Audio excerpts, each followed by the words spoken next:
The moment everyone remembers. The screen is red. Your stomach tightens. You tell yourself you'll just step aside for a moment. You click sell. Days later, prices recover, and that single decision stays with you longer than any gain ever did.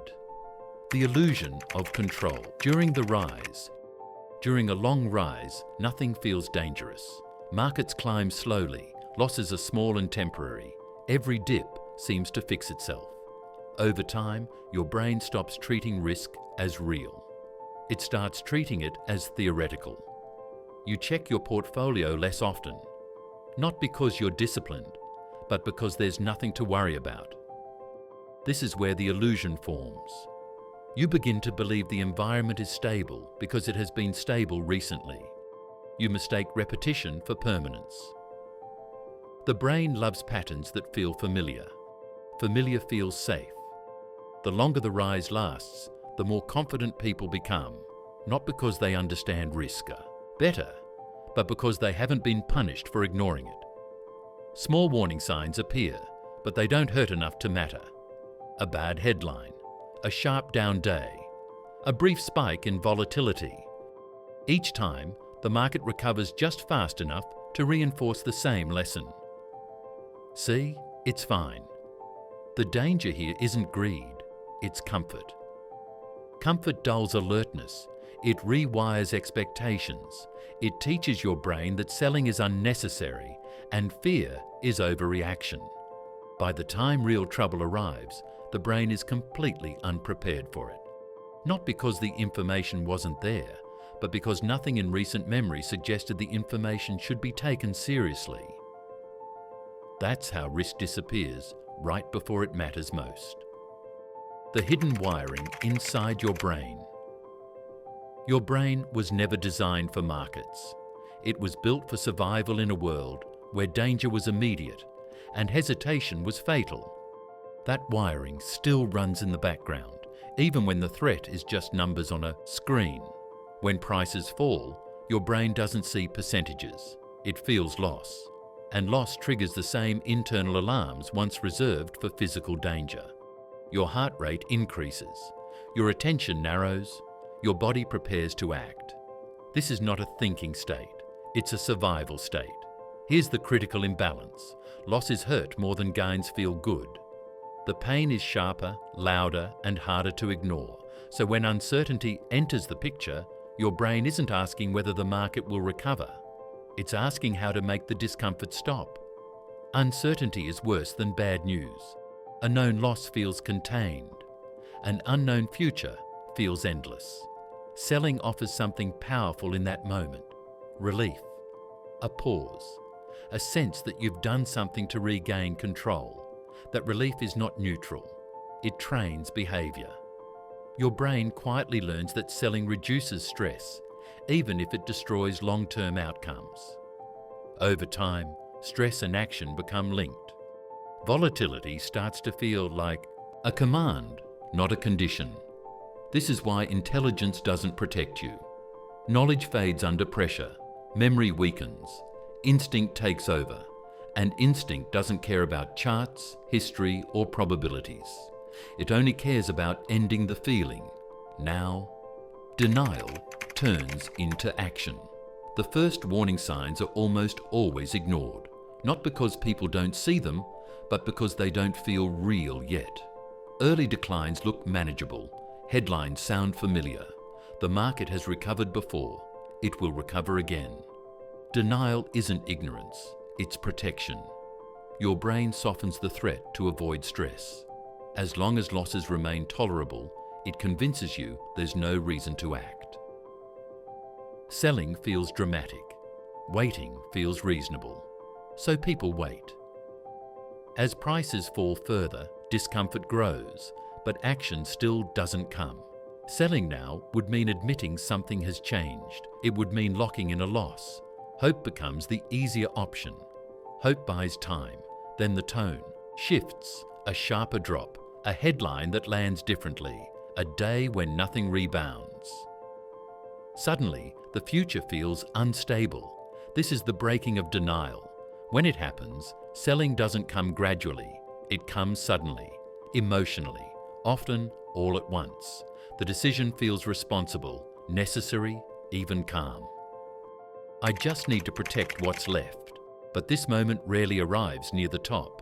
It arrives after damage has already been done.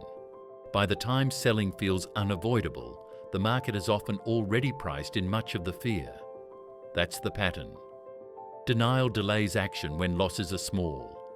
Fear demands action when losses are largest. And the brain, once again, mistakes emotional relief for good judgment. Artificial calm and false signals. Markets rarely fall in a straight line. Even during serious downturns, there are pauses, rallies, days where prices rise just enough to restore confidence. These moments feel like relief, and relief is powerful. Your brain interprets relief as safety. After stress, any improvement feels meaningful. A green day after weeks of red feels like confirmation that the danger has passed. The discomfort eases. The urge to act fades. Uncertainty retreats. But calm does not mean stable. Often, these brief recoveries are mechanical. Policy responses, short covering, temporary liquidity. They don't fix the underlying problem, they just soften the pressure. The brain doesn't care. It responds to what it feels, not to what caused it. So investors re-anchor to hope.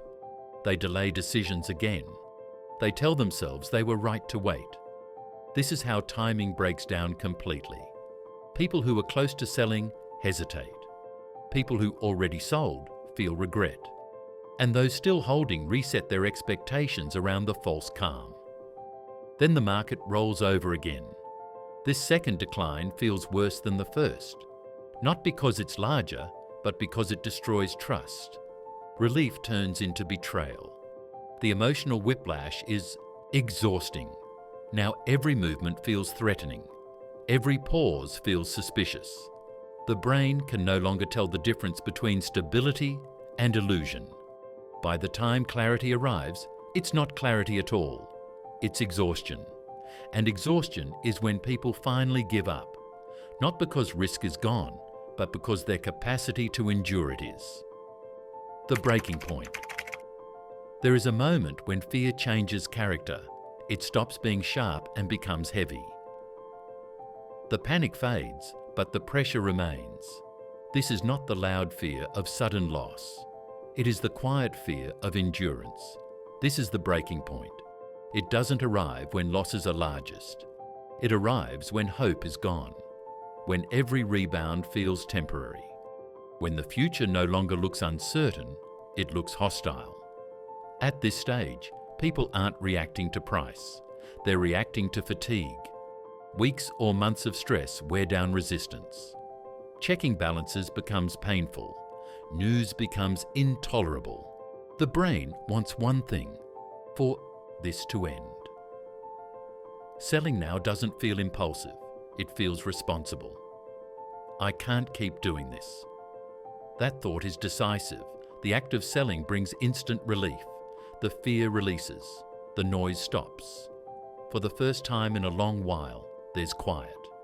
That quiet is deceptive, because this moment often aligns with maximum pessimism. Bad news is everywhere. Expectations are fully crushed. The selling pressure that once drove prices down is finally exhausted. This is when markets stabilize. Not because conditions are good, but because everyone who needed to sell has already done so. The tragedy is timing. People endure the rise. They endure the early fall. They endure the false calm. And they sell only when they are emotionally empty. History remembers this moment not as a mistake, but as a pattern. Slow, predictable, repeated. The pattern repeats. This sequence is not new. It didn't begin with modern markets, smartphones, or online trading platforms. It appears in every era where people are asked to make decisions under uncertainty. Different century, different assets, same emotional arc. Each generation believes it's more informed than the last. Smarter tools, faster data, better access. And yet the behavior barely changes. Confidence builds during calm periods. Risk feels distant. Warning signs are explained away. Then comes the shock, then the waiting, then the hope, then the exhaustion. Finally, capitulation. The charts look different, but the psychology is identical. The same selling waves appear near moments of maximum despair. The same regret follows when stability returns. This isn't because people are irrational. It's because the system demands decisions from a brain that was never built for delayed outcomes and abstract risk. The environment changes. Human wiring does not. That's why these moments feel personal, but are actually collective. Millions of individuals reach the same emotional limit at roughly the same time. And when they do, the market records it as a turning point. History doesn't repeat because people forget. It repeats because they remember, and still can't override the instinct. Why this matters now?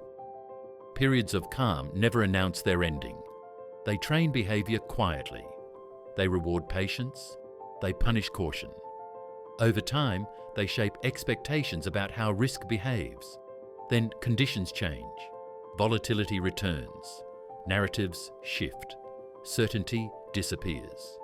And the same internal machinery wakes up again. This is why these moments matter. If you want to know more about behavioral finance and panic psychology, stay tuned and don't forget to subscribe. Not because a specific outcome is guaranteed, but because the emotional setup is familiar. The same pressures, the same fatigue, the same urge to escape uncertainty at any cost. The danger isn't volatility itself. It's the moment when discomfort becomes intolerable. When the brain stops asking what's likely and starts demanding relief. That moment has ended more wealth, more plans, and more confidence than any headline ever could. History doesn't warn us with precision. It warns us with patterns. And the most important pattern is not found on a chart. It's found in the split second when fear feels heavier than patience, and selling finally feels like peace. That's the moment to recognize, because it's the same moment that has echoed through every cycle before. If you want to know more about behavioral finance and panic psychology, stay tuned and don't forget to subscribe.